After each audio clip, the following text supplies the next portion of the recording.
Vous avez choisi de nous parler d'un riton. Oui. Pourquoi cela?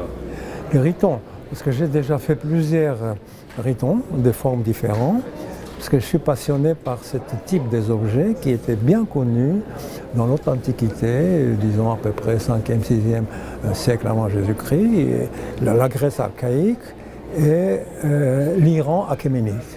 C'est-à-dire c'est la même période à peu près.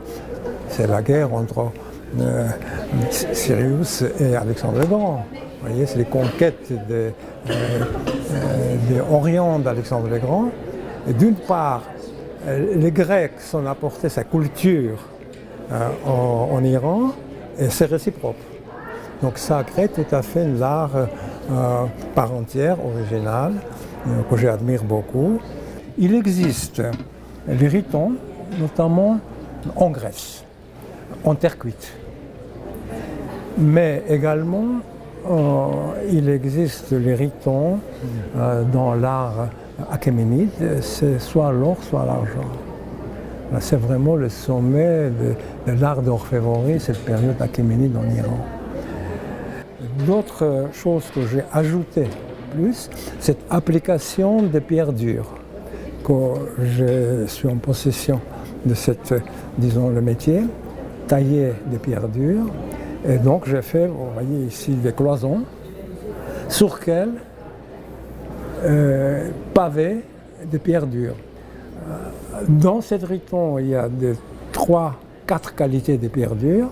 C'est le lapis lazuli, aventurine, serpentine, jaspe, encore calcédoine. Est-ce que c'est une pièce qui est difficile à faire? Difficile, c'est vrai. C'est très compliqué parce que rendez compte que cet objet creux, c'est-à-dire il faut partir d'une feuille, d'abord bien calculer les volumes, découper, si je peux dire, à flanc. Voilà. Et à partir de cette pièce qui est plat, on commence avec les marteaux et avec l'aide de plusieurs outils qui s'appellent des bigornes que je fabrique moi-même, parce que ça on ne pouvait pas acheter nulle part. Ce sont des pièces en acier forgé. Au fur et à mesure que j'ai une complication de faire, je invente ou je refabrique ou je transforme peut-être les pièces anciennes. Donc, par conséquent, dans mon atelier, j'ai accumulé au bout de 44 ans de travail 2500 bigornes, c'est-à-dire petites emplumettes, et 400 marteaux. Aussi, les marteaux aussi. Il faut choisir les formes des marteaux. Donc ça c'est compliqué. Évidemment, après il y a le travail de montage. Une fois que le volume est fait, après c'est composé et soudé. Donc il faut faire un montage. Et prévoir tous les emplacements de pierre. Parallèlement, découper, dégrossir des pierres dures et enchâsser dans le paroi. J'appelle ça le pavement en 2 pierres dures. Donc pour ça c'est compliqué. Et encore, dernière phase très compliquée, c'est le polissage.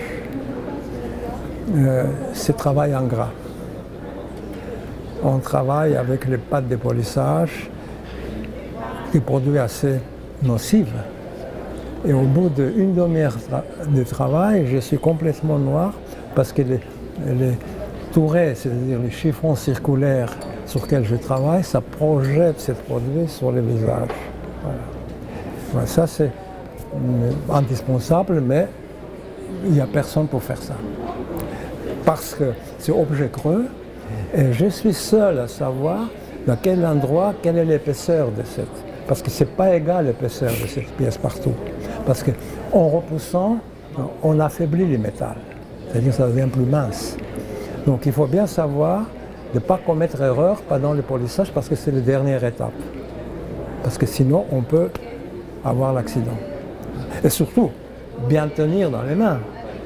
Parce qu'il y a des pressions. Si on lâche, c'est terminé. Voilà, si vous voulez, c'est 3 étapes importantes. J'ai vu dans une des interviews que vous avez données qu'il vous arrive régulièrement de vous donner des sortes de défis, des objectifs, d'essayer de faire des choses que vous aviez eu du mal à faire auparavant. Tout à fait. Et ça continue, malgré mon âge. J'ai découvert des choses que j'ai essayé de faire que je ne pouvais pas faire pour les raisons diverses, surtout pour les raisons techniques, auparavant. Cette année, j'ai fait quelques pièces assez compliquées et c'était impossible à faire il y a 5 ou 6 ans. Voilà, petit à petit, en travaillant, c'est-à-dire on améliore tous les jours notre savoir d'abord, savoir-faire.